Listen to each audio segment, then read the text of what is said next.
رسول الله صلى الله عليه وسلم وقد على النار 1000 سنة فاحمرت ووقد على النار 1000 سنة وابيضت.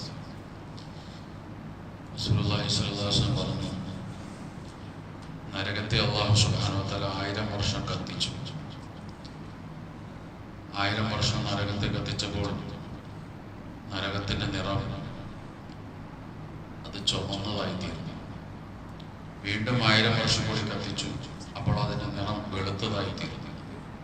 വീണ്ടും 1000 വർഷം കത്തിച്ചു, അപ്പോൾ അതിന്റെ നിറം കറുത്തതായിത്തീർന്നു. വഹിയല്ലാന സൗദാഅ മുഗ്നിമ, ഇപ്പോൾ നരകം കറുത്തിരുട്ടതാണ്. 3000 വർഷം നരകത്തെ കത്തിച്ച ശേഷം കറുത്തിരുട്ട നിലയിലാണ് ഇപ്പൊ നരകമുള്ളത്. നരകവും സ്വർഗവും ഒക്കെ നിലവിൽ തന്നെ സൃഷ്ടിക്കപ്പെട്ടിരിക്കുന്നു എന്നുള്ളതാണ് അഹ്ലുസുന്നത്തി വൽ ജമാഅത്തിന്റെ വിശ്വാസം. അതിഭീകരമാണ് നരകം എന്ന് പറയുന്നത്. നാം ചിന്തിക്കുന്നതിലൊക്കെ മനസ്സിലാക്കുന്നതിലൊക്കെ എത്രയോ വലുതാണ്, വലിയ ഭീകരമാണ് അവിടുത്തെ അവസ്ഥ. ദുനിയാവിലെ തീയുടെ 70 ഇരട്ടി ശക്തിയാണ് നരകത്തിലെ തീക്ക്. നരകത്തിൽ നിന്നൊരു മനുഷ്യനെ എടുത്ത് ദുനിയാവിലെ തീയിലേക്ക് വെച്ചാൽ ആ തീയിൽ കിടന്നാൽ ഉറങ്ങിപ്പോകും. അത്ര ഭീകരമാണ് നരകത്തി. അതിനെ അപേക്ഷിച്ച് ദുനിയാവിലെ തീ എന്ന് പറയുന്നത് ഈ രീതിയിലാണ്, അതിൽ കിടന്ന് ഉറങ്ങാൻ കഴിയും. അതിന്റെ ആഴമാണെങ്കിലോ സബഊന ഖലീഫ, മുകളിൽ നിന്നൊരു കല്ലെടുത്തിട്ടാൽ 70 വർഷം കഴിഞ്ഞാണ് നരകത്തിന്റെ അടിത്തട്ടിലെത്തുക. മുകളിൽ നിന്നെടുത്തൊരു മനുഷ്യൻ 70 കൊല്ലം കഴിഞ്ഞാണ് അടിത്തട്ടിലെത്തുക. അത്ര ആഴത്തിലാണ് നരകമുള്ളത്. അതിവിശാലമാണ് നരകം. എത്ര പേരെ നരകത്തിലേക്ക് ഇട്ടാലും നരകം ചോദിക്കും, ഹൽമിൻ മസീദ്, ഇനിയുണ്ടോ ഇനിയുണ്ടോ എന്ന് ചോദിക്കും. എത്ര പേരും ഉൾക്കൊള്ളാൻ കഴിയുന്ന രീതിയിൽ നരകം ആഴമുള്ളതാണ്, വിശാലമേറിയതാണ്.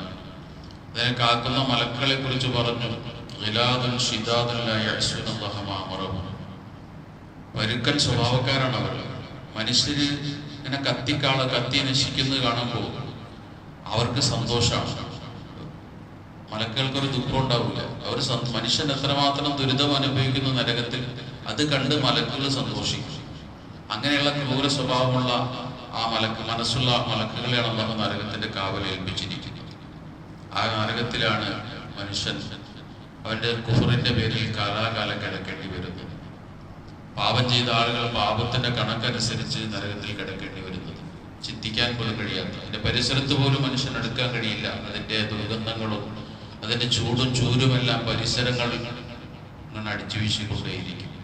ഈ നരകത്തിൽ നിന്ന് പടച്ചവരോട് കാവൽ ചോദിക്കാനും കാവൽ തേടാനുമുള്ള ദിനങ്ങളാണ് നമ്മുടെ മുന്നിലൂടെ കടന്നുപോയിക്കൊണ്ടിരിക്കുന്നത്. അള്ളാഹുവിനോട് കാവൽ ചോദിക്കുക. പടച്ചതമ്പുരാൻ നരകശിക്ഷയിൽ നിന്ന് നമ്മെ എല്ലാവരെയും കാത്തിരക്ഷിക്കുമാറാകട്ടെ. അവന്റെ സ്വർഗീയാന ആരാമത്തിലുള്ള നമ്മെ എല്ലാവരെയും എത്തിക്കുമാറാകട്ടെ. സുബ്ഹാനല്ലാഹി വബിഹംദിഹി സുബ്ഹാനക